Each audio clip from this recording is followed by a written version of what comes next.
بسم الله الرحمن الرحيم. السلام عليكم ورحمة الله وبركاته. إن الحمد لله نحمده ونستعينه ونستغفره ونعوذ بالله من شرور أنفسنا ومن سيئات أعمالنا. من يهده الله فلا مضل له ومن يضلل فلا هادي له. وأشهد أن لا إله إلا الله وحده لا شريك له وأشهد أن محمدا عبده ورسوله. يا أيها الذين آمنوا اتقوا الله حق تقاته ولا تموتن إلا وأنتم مسلمون. يا أيها الناس اتقوا ربكم الذي خلقكم من نفس واحدة وخلق منها زوجها وبث منهما رجالا كثيرا ونساء واتقوا الله الذي تساءلون به والأرحام إن الله كان عليكم رقيبا. يا أيها الذين آمنوا اتقوا الله وقولوا قولا سديدا يصلح لكم أعمالكم ويغفر لكم ذنوبكم ومن يطع الله ورسوله فقد فاز فوزا عظيما. أما بعد فإن أصدق الحديث كتاب الله وخير الهدي هدي محمد صلى الله عليه وسلم وشر الأمور محدثاتها وكل محدثة بدعة وكل بدعة ضلالة وكل ضلالة في النار.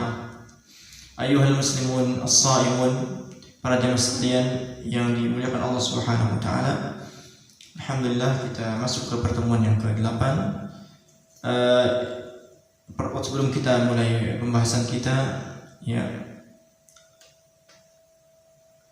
semoga Allah Subhanahu wa taala, kita berdoa kepada Allah Subhanahu wa taala senantiasa memberikan kita kemudahan di dalam menjalankan puasa dan hal-hal yang berkaitan dengan puasa. Semoga Allah Subhanahu wa taala memudahkan kita dan memberikan kita taufik untuk senantiasa beristiqamah, untuk tilawah Al-Qur'an, untuk tadabbur Al-Qur'an, untuk qiyamul lail, salat tarawih dan sebagainya dari awal sampai akhir Ramadan insyaallah. Pembahasan kita pada pertemuan kali ini, para jemaah sekalian, berkaitan dengan orang-orang yang sekiranya diberikan oleh syariat kita keringanan untuk tidak berpuasa. Ya, kemudian muallif di sini memberikan judul atau menjadikan bab dengan bab ya yuridullahu bikumul yusra wa la yuridu bikumul usra. Allah menginginkan kepada kalian kemudahan dan tidak menginginkan kepada kalian kesusahan. Nah, ini dalam bab ini insyaallah akan dibahas berkaitan tentang ya siapa saja orang-orangnya yang berikan keringanan di dalam Islam untuk tidak berpuasa. Kita mulai ya dengan kita bertolak kepada Allah Subhanahu wa taala. Qala al-muallif rahimahullahu taala, yuridullahu bikumul yusra wa la yuridu bikumul usra. Bab ya Allah Subhanahu wa taala menginginkan bagi kalian kemudahan dan tidak menginginkan bagi kalian kesusahan. Yang pertama, ya beliau menyebutkan al-musafir, musafir. Kemudian beliau mengatakan waradat ahaditsu sihahun fiha takhirul musafiri fi shaum wa la nansa anna hadhihi ar-rahmah al-ilahiyyah dhukirat fi athna'i al-kitab al-majid. Qala ar-rahman ar-rahim وَمَنْ كَانَ مَرِيضًا أَوْ عَلَى سَفَرٍ فَعِدَّةٌ مِنْ أَيَّامٍ أُخَرَ يُرِيدُ اللَّهُ بِكُمُ الْيُسْرَ وَلَا يُرِيدُ بِكُمُ الْعُسْرَ. Telah sampai hadis-hadis yang sahih di dalamnya terdapat memberikan pilihan takhir bagi seorang musafir ya di dalam berpuasa. Dan kita juga tidak lupa bahwa sesungguhnya ini adalah rahmat Allah Subhanahu wa taala yang disebutkan di tengah-tengah ya Al-Qur'an ketika membahas tentang puasa Ramadan. Allah Subhanahu wa taala berfirman, "Wa man kana maridan aw 'ala safarin fa iddatun min ayyamin ukhra." Dan barang siapa yang sakit atau dalam keadaan bersafar, maka ya puasanya itu bisa diganti di hari-hari yang lain. Allah Subhanahu wa taala menginginkan bagi kalian kemudahan dan tidak menginginkan bagi kalian kesusahan. Ayat ini jelas ya menjelaskan tentang rukhsah yang diberikan kepada Allah, yang diberikan oleh Allah Subhanahu wa taala kepada orang yang sakit dan orang yang sedang bersafar. Untuk apa? Untuk tidak berpuasa di hari-harinya itu dan diganti puasanya itu ya di hari-hari kemudian, sebagaimana yang jelas ya disebutkan dalam ayat tadi. Kemudian beliau juga membawakan hadis, Sa'ala Hamzatu ibnu Amr al-Aslami Rasulullah sallallahu alaihi wasallam, a'asumu fi safari wa kana kathir as-siyam. Faqala lahu Rasulullah sallallahu alaihi wasallam, sum in syi'ta wa aftir in syi'ta. Hamzah ibn Amr al-Aslami bertanya kepada Rasulullah sallallahu alaihi wasallam, apakah aku berpuasa ketika dalam keadaan safar? Ya, apakah aku wajib berpuasa? Ya, harus berpuasa ketika dalam keadaan safar. Dan Hamzah ibn Amr ini ya orang yang banyak puasa. Kemudian Nabi SAW menjawab, berkata kepada Hamzah, sum in syi'ta, berpuasalah jika engkau menghendaki, wa aftir in syi'ta, dan berbukalah jika engkau menghendaki. Nah, hadis ini juga menunjukkan apa? Menunjukkan bahwasanya orang yang sedang bersafar atau musafir ya diberikan keringanan, diberikan pilihan untuk tidak berpuasa ya ketika dalam keadaan bersafar. Wa an Anas bin Malik radhiyallahu anhu qala, dan dari Anas bin Malik radhiyallahu anhu berkata, safartu ma'a Rasulillah sallallahu alaihi wasallam fi Ramadan falam ya'ib as-sa'imu 'ala al-muftiri wa al-muftiru 'ala as-sa'imi. Dari Anas bin Malik radhiyallahu anhu berkata, aku telah bersafar bersama Rasulullah sallallahu alaihi wasallam di bulan Ramadan. Maka orang yang berpuasa tidak mencela orang yang berbuka, dan orang yang berbuka tidak mencela orang yang berpuasa. Dan ini juga yang menunjukkan, hadis ini juga menunjukkan bahwasanya orang yang bersafar atau musafir diberikan keringanan untuk memilih ya apakah dia ingin berpuasa ataupun berbuka. Ini dibolehkan. Wa hadhihi al-ahaditsu tufidu at-takhyir la tafdhil. Nah, hadis-hadis yang disebutkan tadi memberikan faedah pilihan, bukan artinya at-tafdhil, yaitu mengutamakan satu dari yang lainnya, akan tapi mengandung faedah takhir, pilihan ya entah berbuka ataupun berpuasa. Walakin yumkin al-istidlal li tafdhil al-ifṭar 'ala as-siyam, akan tetapi mungkin berdalil untuk apa? Untuk mengutamakan iftar, berbuka lebih utama daripada berpuasa ya, dengan dalil-dalil yang umum. Sebagaimana sabda Nabi sallallahu alaihi wasallam, innallaha yuhibbu an tu'ta rukhasuhu kama yakrahu an tu'ta ma'siyatuhu. Sesungguhnya Allah Subhanahu wa taala menyukai rukhsahnya atau keringan-keringannya itu didatangi, sebagaimana Allah Subhanahu wa taala membenci ya maksiatnya didatangi. Nah, hadis ini umum ya, semua rukhsah, bukan hanya rukhsah di bulan Ramadan saja. Bahwasanya Allah lebih menyukai rukhsahnya diambil dibandingkan tidak, sebagaimana Allah membenci maksiatnya dilakukan ya. Nah, itu. Wa fi riwayatin kama yuhibbu an tu'ta azaimuhu, dalam riwayat yang lain ya sebagaimana Allah suka ya azimah, artinya ibadah-ibadah ya yang tidak diringankan, artinya ibadah-ibadah yang asalnya itu didatangi ya, dilakukan. Allah menyukai rukhsah yang telah diberikan oleh Allah Subhanahu wa taala kepada hambanya ya, sebagaimana Allah menyukai hamba ketika hamba melaksanakan ibadah-ibadah ya, ibadah-ibadah yang asalnya ya.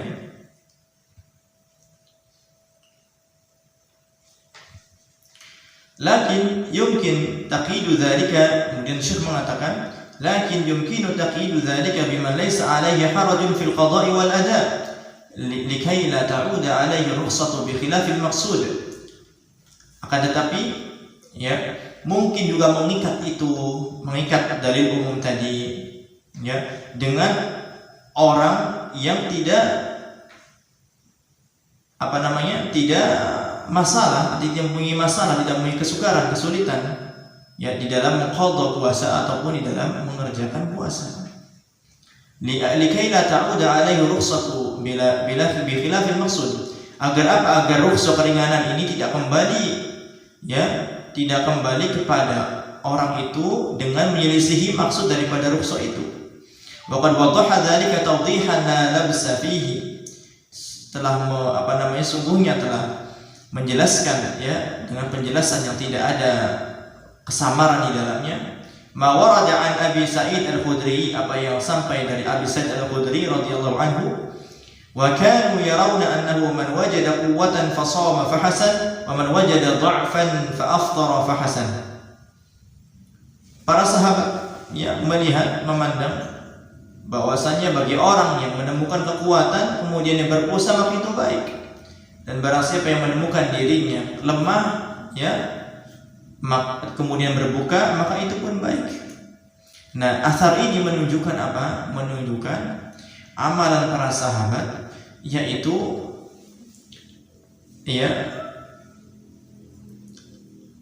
amalan para sahabat yaitu berbuka bagi orang yang tidak sanggup untuk berpuasa, menemukan lemah, lemas dan sebagainya, tidak sanggup. Ya maka berbuka lebih baik. Ya. Dan dari asar ini juga menunjukkan bahwasanya bagi orang yang kuat, memiliki kekuatan untuk berpuasa, ya tidak membahayakan bagi dirinya ketika bersafar, maka ketika dia berpuasa itulah yang lebih baik bagi dia. Wa 'ala akhal iman arsyadaka Allah ila sabilil huda wa tuqa wa razaqaka al-fiqha fid din. Kemudian Syekh mengatakan, dan ketahuilah ya wahai saudara seiman, semoga Allah menunjukkanmu kepada jalan ya hidayah, ketakwaan, dan memberikan engkau rezeki pemahaman dalam agama. Anna shawma fi safari idza kana yashqu 'ala al-'abdi, sesungguhnya puasa di dalam safar itu apabila ya membuat sukar atau sulit bagi seorang hamba, falaisa minal birri albattah, maka tidak termasuk kebaikan sama sekali ya puasa itu. Balil fitru aula wa ahabbu ila Allah, akan tetapi berbuka itu lebih utama dan lebih suka kepada Allah Subhanahu wa taala. Wa syahidu hadzal amr ma warada an ghairi wahidin min as-sahabati radhiyallahu anhum. Syahid dalilnya apa? Ya apa yang sampai daripada para sahabat, bukan hanya satu tapi sahabat ya lebih dari satu. Ya, bahwasanya Nabi sallallahu alaihi wasallam bersabda, "Laisa minal birri as-siyamu fi safar." Tidak termasuk kebaikan berpuasa dalam keadaan safar. Ya, dari apa yang telah disebutkan dalam pembahasan ini, kita dapat memahami para ikhwah sekalian bahwasanya ya Allah Subhanahu wa taala memberikan keringanan bagi orang yang sedang bersafar untuk berbuka. Ya, karena tadi dalil-dalil yang menunjukkan bahwasanya ya keringanan. Bahkan ayat Al-Qur'an mengatakan wa man kana maridan aw 'ala safar. Allah sendiri memberikan keringanan bagi orang yang bersafar. Kemudian hadis-hadis dari Nabi sallallahu alaihi wasallam menunjukkan juga seperti itu. Ya, memberikan keringanan kepada orang yang bersafar untuk boleh berbuka. Ya, akan tetapi mana yang lebih utama? Ya, mana yang lebih utama? Maka itu kembali kepada seseorang itu. Ketika seseorang itu menemukan kekuatan pada dirinya, ya maka puasa lebih utama, tidak mengapa. Ya. Namun ketika menemukan di dalam dirinya kelemahan, kemudian akan menimbulkan bahaya, maka wajib untuk berbuka. Ya. Allahu a'lam. Tanbih, peringatan. قد يتوهم بعض الناس أن الفطر في أيامنا هذه في السفر غير جائز فيعيبون على من أخذ برخصة الله أو أن الصيام أولى لسهولة المواصلات ويسرها وتوفرها. Terkadang sebagian manusia waham ya mengira bahwasanya berbuka pada zaman kita ini sekarang ini berbuka itu di dalam safar itu tidak boleh. Sebagian orang mengira seperti itu, bahwasanya berbuka dalam keadaan safar di zaman kita ini tidak boleh. Maka mereka orang-orang itu ya mencela orang yang mengambil rukhsah Allah Subhanahu wa taala dengan berbuka dalam keadaan safar. Atau anna siyama aula li sulatil muwassalat, atau karena apa puasa sekarang itu lebih utama karena mudahnya transportasi, mudah ya, banyaknya transportasi, tidak seperti zaman dahulu. Fa haula'i nalfitu intibahahum ila qawli alimil ghaibi wasyahada, dan mereka itu orang-orang itu ya membuat kita menengok ya kepada firman Allah Subhanahu wa taala, wa ma kana rabbuka nasiya. Allah berfirman, dan Tuhan dan Rabbmu tidak lupa, tidak sama sekali lupa. Wa qawlihi wallahu ya'lamu wa antum la ta'lamun. Allah Maha mengetahui dan sedangkan kalian tidak mengetahui. Wa qawlu fi athna'il ayati allati dzakarat rukhsat al-iftar fi safar, dan firman Allah di tengah-tengah ayat ya yang menyebutkan keringanan untuk berbuka di dalam safar, yuridullahu bikumul yusra wa la yuridu bikumul usra.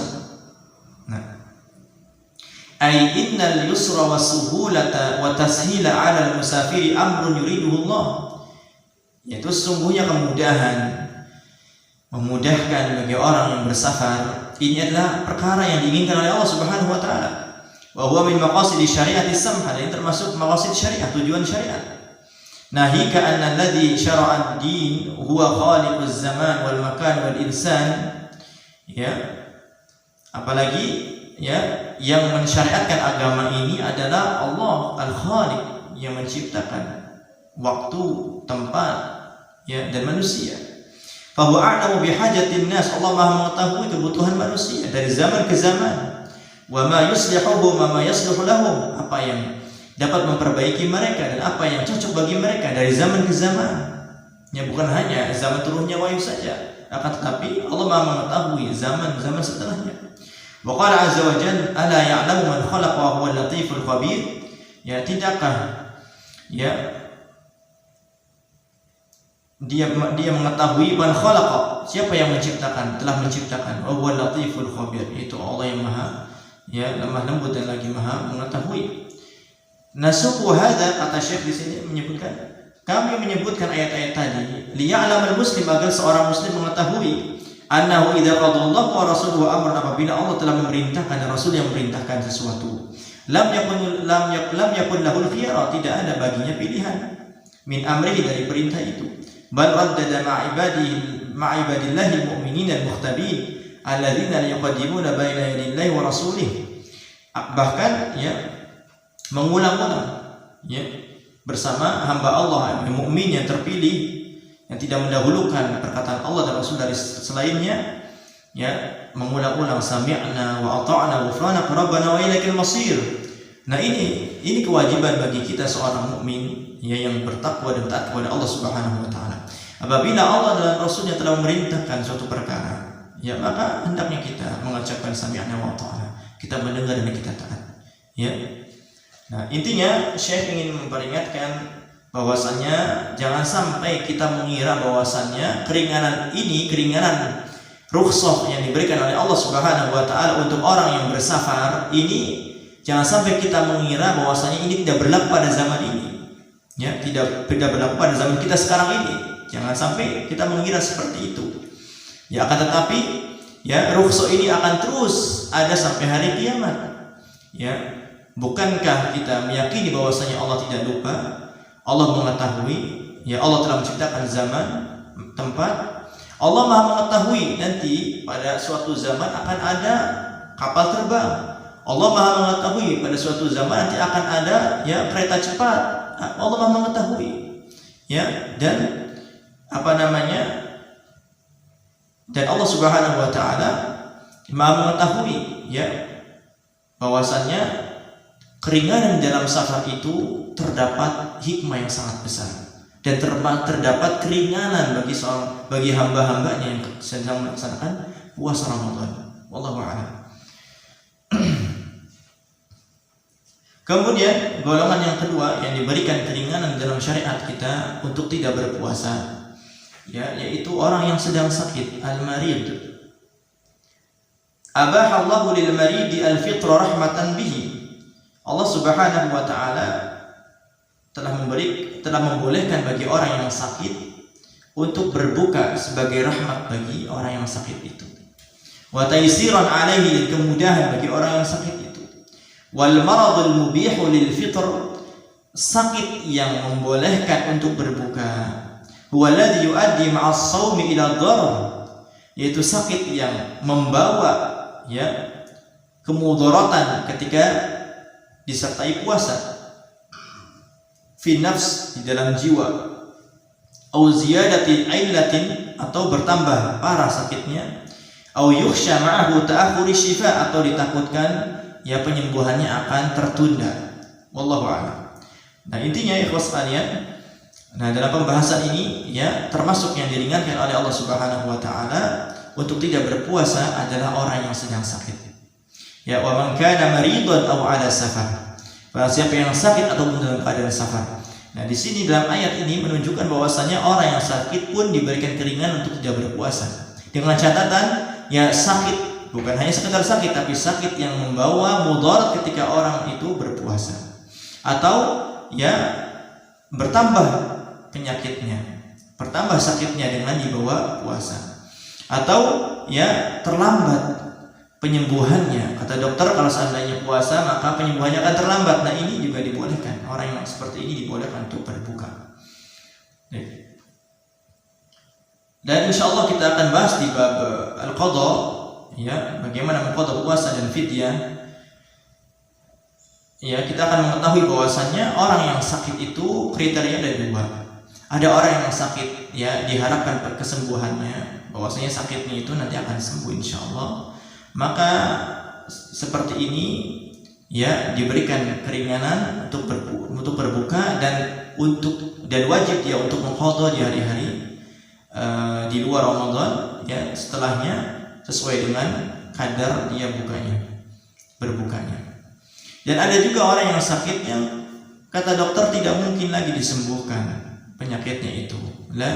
Dalam bahasa para ulama, la yurja shifa'uhu, yang tidak diharapkan kesembuhannya. Artinya dokter sudah memvonis bahwasanya seorang itu sakit dan sakit itu tidak akan sembuh. Nah, maka para ulama berpendapat untuk orang seperti ini, orang yang sakit yang tidak diharapkan kesembuhannya ini, tidak wajib mengqadha, tidak mengqadha, akan tetapi dia wajib membayar fidyah. Nah, ini dikiaskan kepada siapa? Kepada orang tua renta yang tidak mampu untuk berpuasa. Insyaallah kita akan bahas di kemudian hari. Kemudian termasuk golongan yang dibolehkan untuk berbuka ketika Ramadan, yaitu al-haid wan nufasa, wanita yang haid dan sedang nifas. Ajma'a ahlul ilmi anna al-haid wan nufasaa la yahilu lahum as-shaum. Ahli ilmu atau para ulama bersepakat ijma' bahwasanya wanita yang sedang haid dan wanita yang sedang nifas tidak halal, artinya tidak boleh bagi mereka berdua untuk berpuasa. Wa annahuma tuftirani wa taqdiyani, dan mereka berdua, wanita haid dan wanita yang sedang nifas, ini wajib berbuka dan mengqadha puasanya di hari-hari berikutnya. Wa annahuma idza shamata lam yujzi'uhuma as-shaum, dan sesungguhnya mereka berdua, orang yang wanita sedang haid ataupun sedang dan nifas, mereka berdua apabila mereka memaksakan diri untuk berpuasa, maka puasanya tidak sah. Wa sayatibayanu dzalika insyaallah, dan penjelasan itu akan datang insyaallah di halaman 75 sampai 76 insyaallah. Dalam pembahasan al-qadha dan pembahasan al-fidyah. Kemudian golongan yang dibolehkan atau diberikan rukhsah oleh syariat untuk berbuka di Ramadan, yaitu asy-syaikhul kabir al-fani wal mar'atul ajuz, orang tua renta yang tidak mampu lagi untuk berpuasa. Qala Ibnu Abbas radhiyallahu anhuma, Ibnu Abbas berkata, asy-syaikhul kabir wal mar'atul kabira la yastati'ani an yasuma fayut'imani makana kulli yawmin miskina. Orang tua laki-laki yang sudah renta dan orang tua perempuan yang sudah renta yang tidak mampu untuk berpuasa lagi, maka wajib untuk memberikan makan, yaitu wajib membayar fidyah setiap kali berbuka. maka kulli yaumin miskinan, setiap harinya bagi satu orang miskin, itu membayar fidyah, ya. Wa akhraj ad-Darqutni wa sahahu min tariq Mansur an Mujahid an Ibnu Abbas qara'a, Ibnu Abbas membaca wa 'alal ladzina yutiqunahu fidyatun ta'amu miskin. Ibnu Abbas membaca ayat ini wa 'alal ladzina yutiqunahu fidyatun ta'amu miskin, dan bagi orang-orang yang mampu berpuasa fidyah, memberikan makan kepada orang miskin. Yaqulu huwa syekhul kabir. Ibnu Abbas menafsirkan dengan asy-syekhul kabir, ya orang tua renta, alladzi la yastati'u as-siyama, yang tidak mampu untuk berpuasa, fayuftir, maka dia hendaknya berbuka.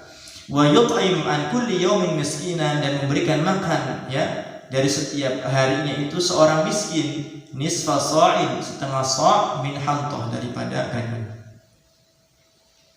Wa an Abi Hurairah radhiyallahu anhu, dan dari Abi Hurairah radhiyallahu anhu, man adrakahu al-kibaru falam yastati' an yasuma Ramadan, barang siapa yang menemui masa tuanya dan tidak mampu untuk berpuasa Ramadan, fa alaihi likulli yawmin muddin min qumhin, maka wajib bagi dia setiap harinya itu satu mud, ya, daripada gandum. Nah, ini yang disebut dengan fidyah.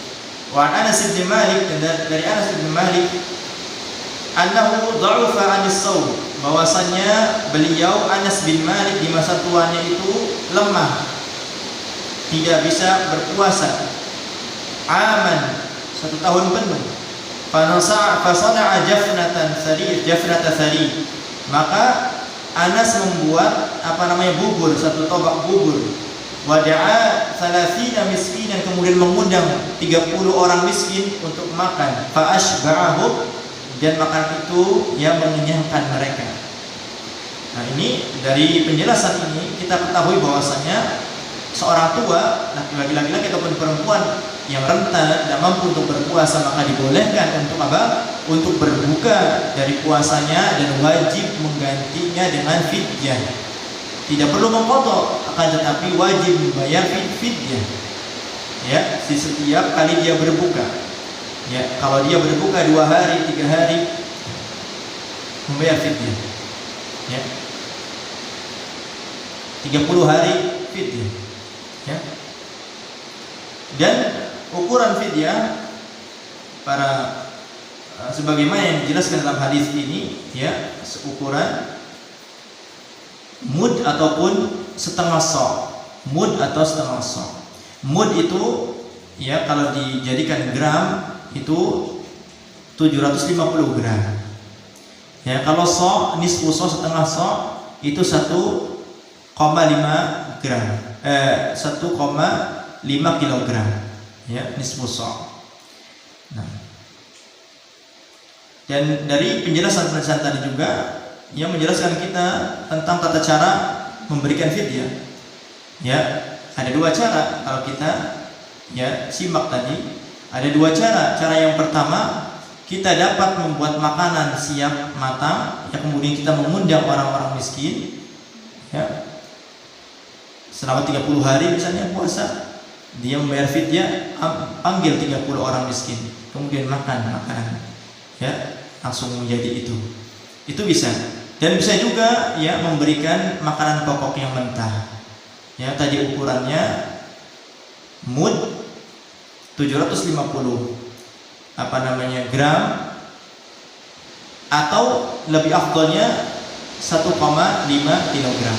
Ini lebih afdol. Wallahu a'lam.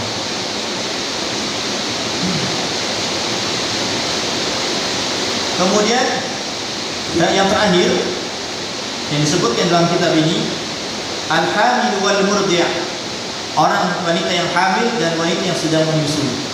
Nah, ini diberikan juga keringanan dalam syariat kita untuk tidak berpuasa. Min azimi rahmatillahi bi'ibadihi ad-du'afa, termasuk keagungan rahmat Allah Subhanahu wa taala pada hamba-hambanya yang lemah, an rakhasa lahum fil fitr, Allah memberikan keringanan untuk berbuka pada mereka yang lemah. Wa min haula'il hamil wal murdi', dan daripada mereka golongan orang yang lemah untuk berpuasa, yaitu wanita yang hamil dan wanita yang sedang menyusui. An Anas bin Malik qala gharat alaina khaylu Rasulillah sallallahu alaihi wasallam فأتيت رسول الله صلى الله عليه وسلم فوجدته يتغدى فقال أدن فقلت إني صائم فقال أدن أحدثك عن الصوم أو الصيام إن الله تبارك وتعالى وضع عن المسافر شطر الصلاة وعن الحامل والمرضع الصوم أو الصيام والله لقد قالهما النبي صلى الله عليه وسلم إليهما أو أحدهما فيا لهف نفسي ألا أكون طعمت طعام النبي صلى الله عليه وسلم. Dari Anas bin Malik Al-Ka'bi. Nah, ini bukan Anas bin Malik khadimun Nabi sallallahu alaihi wasallam. Yang meriwayatkan hadis ini bukan Anas bin Malik ya, yang melayani Nabi sallallahu alaihi wasallam yang kita ketahui, bukan. Akan tapi ini Anas bin Malik Al-Ka'bi dari Bani Ka'ab. Ya, qala gharat alaina khaylu Rasulillah sallallahu alaihi wasallam. Ya, kudanya Nabi sallallahu alaihi wasallam itu ngamuk. Fa ataitu Rasulullah sallallahu alaihi wasallam. Nah, kami mendatangi Nabi sallallahu alaihi wasallam, fa wajadtuhu yataghadda, aku menemukan Nabi sedang makan. Fa qala udnu, ayo mendekatlah. Faqul, ya, maka makanlah. Faqultu, kemudian beliau Anas mengatakan, ini shaim, sungguhnya aku sedang berpuasa. Faqala, Nabi mengatakan udnu, ayo mendekatlah sini. Uhadithuka anis shaum, aku akan mengabarkan engkau wahai Anas tentang puasa atau siyam. Innallaha tabaraka wa ta'ala, sesungguhnya Allah tabaraka wa ta'ala wada'a lil musafir, yang meletakkan bagi seorang musafir setengah salatnya, itu dibolehkannya atau diberikan rukhsah untuk mengqashar salat rubaiyah, salat yang 4 rakaat. Ya, dibolehkan untuk diberikan rukhsah untuk dikerjakan 2 rakaat saja, itu yang dinamakan dengan qashar. Wa anil hamil wal murdi' as-sauma aw as-siyam, dan Allah juga telah memberikan keringanan bagi seorang yang hamil, wanita yang hamil dan wanita yang sedang menyusui untuk tidak berpuasa. Ya, wallahi kata Anas, laqad qalahuma Nabi sallallahu alaihi wasallam kilaihima wa ahadahuma. Demi Allah, sesungguhnya Nabi SAW telah menyebutkan kedua-duanya, ya, atau salah satunya.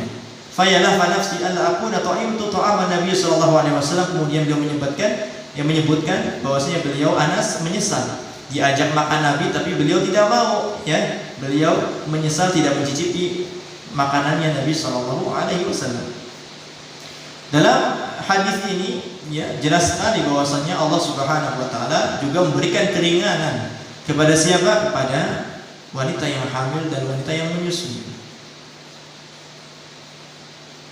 Nah, tentu keringanan ini apabila dengan catatan, ya, apabila wanita yang hamil ataupun wanita yang menyusui itu takut membahayakan entah kepada dirinya ataupun kepada anak atau janinnya. Akan tetapi kalau seandainya menemukan kekuatan, ya, seorang wanita itu kuat, tidak akan ada bahaya baik kepada dirinya ataupun kepada janin ataupun anaknya, maka, ya, wajib untuk berpuasa. Ya, dan puasanya itu sah. Ya, puasanya itu sah. Dan berkaitan dengan keringanan untuk seorang yang hamil dan yang menyusui ini, maka para ulama memberikan perincian. Ya, apabila wanita yang hamil dan wanita yang menyusui itu takut bahaya terhadap dirinya, ya, yang pertama. Dan yang kedua, apabila wanita yang hamil dan menyusui ini takut kepada dirinya dan bayinya atau janinnya. Dan yang ketiga, apabila, ya, seorang yang hamil dan yang menyusui ini takut kepada janinnya saja ataupun kepada anaknya saja, maka para ulama mengatakan kalau seandainya, ya, seorang wanita yang hamil ataupun menyusui itu takut kepada dirinya akan bahaya, ya, maka, ya, dia boleh berbuka dan wajib mengqadha, dikiaskan pada orang yang sakit, ya, pada orang yang sakit yang dimungkinkan kesembuhannya. Kemudian keadaan yang kedua, apabila seorang wanita yang hamil dan yang menyusui itu takut kepada dirinya akan bahaya dan kepada anak ataupun janinnya, maka para ulama juga mengatakan bahwasannya, ya, boleh wanita itu berbuka dan wajib untuk mengqadha, ya, tanpa fidyah, wajib mengqadha. Ya, sama dengan hukum keadaan yang pertama. Kemudian yang ketiga, keadaan yang ketiga, ya, apabila seorang yang hamil, wanita yang hamil ataupun yang menyusui itu takut ya akan bahaya kepada janin ataupun anaknya, maka di sini ya boleh dia berbuka, akan tetapi dia wajib mengqadha puasanya dan wajib membayar fidyah. Ya, wajib mengqadha dan wajib membayar fidyah. Wajib mengqadha karena ya usul syariah. Ya, karena apa? Pokok ataupun landasan syariat di dalam puasa ini, apabila orang tidak mampu ia mengerjakan puasa maka wajib diqadha. Ya. Adapun ya tentang fidyah ini karena terdapat asar dari para sahabat ya yang melihat atau memandang berpendapat ya bahwasanya wanita yang hamil dan wanita yang wanita yang hamil dan menyusui apabila takut kepada janinnya, anaknya atau janinnya, maka wajib juga membayar fidyah sebagai tambahan. Selain mengqadha, dia juga harus membayar fidyah. Wallahu a'lam. Insyaallah kita akan bahas secara rinci ya di pembahasan qadha dan fidyah insyaallah. Dan itu para ikhwah sekalian, para jemaah sekalian, pembahasan kita pada kesempatan kali ini ya beberapa orang atau golongan yang dibolehkan diberikan rukhsah oleh Allah Subhanahu wa taala untuk berbuka. Yang pertama, seorang musafir ya maka boleh dia berbuka dalam keadaan safarnya dan wajib mengqadha di hari-hari kemudian sebagaimana ya dalil-dalil yang telah disebutkan tadi. Adapun mana yang lebih utama, maka itu kembali kepada kemampuan seorang itu. Apabila dia menemukan kemampuan dan kekuatan pada dirinya, maka puasa lebih utama. Ya, namun ketika dia menemukan ya pada dirinya kelemah ya, dan bahaya, maka ya tentunya berbuka lebih utama bagi diri dia. Kemudian yang dibolehkan untuk untuk berbuka di bulan puasa juga ya orang yang sakit. Orang yang sakit, yang sakitnya ketika dia berpuasa maka sakitnya akan berbahaya, menambah penyakit, bertambah sakit parahnya. Kemudian ataupun penyembuhannya akan tertunda, maka ini dibolehkan untuk berbuka dan dia wajib mengqadha di hari-hari kemudian, kecuali orang yang sakit yang divonis oleh dokter tidak akan sembuh lagi, maka ya orang itu boleh berbuka dan wajib membayar fidyah, tidak mengqadha, akan tapi wajib membayar fidyah. Kemudian ya termasuk orang yang dibolehkan untuk berbuka di bulan Ramadan ini adalah seorang wanita yang sedang haid dan nifas, wajib untuk tidak berpuasa. Kalau seandainya memaksa berpuasa, maka puasanya tidak sah. Dan wajib bagi wanita yang haid dan nifas ini untuk mengqadha di hari-hari ya selain itu. Kemudian termasuk orang yang diberikan keringanan untuk tidak berpuasa yang selanjutnya yang keempat, yaitu orang tua renta, orang yang sudah tua renta, baik laki-laki ataupun perempuan. Ya, maka dibolehkan untuk dia berbuka dan dan wajib membayar fidyah, bukan mengqadha, akan tetapi wajib membayar fidyah. Ya, kemudian yang terakhir yang disebutkan dalam kitab ini yaitu al-hamil wal murdi', wanita yang sedang hamil ataupun sedang menyusui. Maka dibolehkan diberikan keringanan bagi mereka apabila tidak mampu untuk berpuasa. Ya, dan seperti yang sudah kita jelaskan tadi, mempunyai 3 keadaan. Yang pertama, wanita hamil dan wanita yang menyusui apabila dia takut bahaya akan dirinya, maka boleh dia berbuka dan wajib mengqadha di hari kemudian.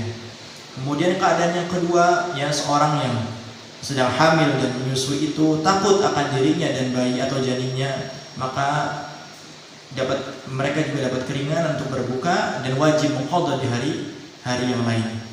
Kemudian keadaan yang ketiga, ya seorang wanita yang sedang hamil ataupun sedang menyusui, kemudian dia tidak mampu ataupun dia takut akan bahaya kepada janin atau anaknya. Kalau seandainya dia seorang wanita yang hamil dan sedang menyusui itu kuat ketika dia berpuasa, akan tetapi dia takut bahaya kepada janinnya, pada anaknya, maka boleh dia berbuka, akan tetapi wajib mengqadha puasanya di hari-hari kemudian dan wajib membayar fidyah di setiap kali dia berbuka. Wallahu a'lam. Itu yang bisa kita sampaikan pada kesempatan kali ini. Semoga bermanfaat ya.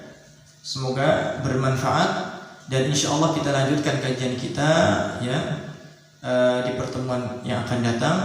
Semoga apa yang kita sampaikan pada kesempatan ini bermanfaat bagi kita dan dapat menambah ya ilmu dan pengetahuan kita di dalam puasa. Semoga Allah Subhanahu wa taala senantiasa memberikan kita taufik untuk dapat istiqamah ya dari awal Ramadan sampai akhir Ramadan ya, untuk terus beribadah, memperbanyak amal saleh dan menghindari ya hal-hal yang dapat mencederai puasa kita. Wassallallahu ala nabiyyina Muhammadin wa ala alihi washabbihi wasallam. Alhamdulillahirabbil alamin. Subhanakallahumma wa bihamdika asyhadu an la ilaha illa anta astaghfiruka wa atubu ilaik.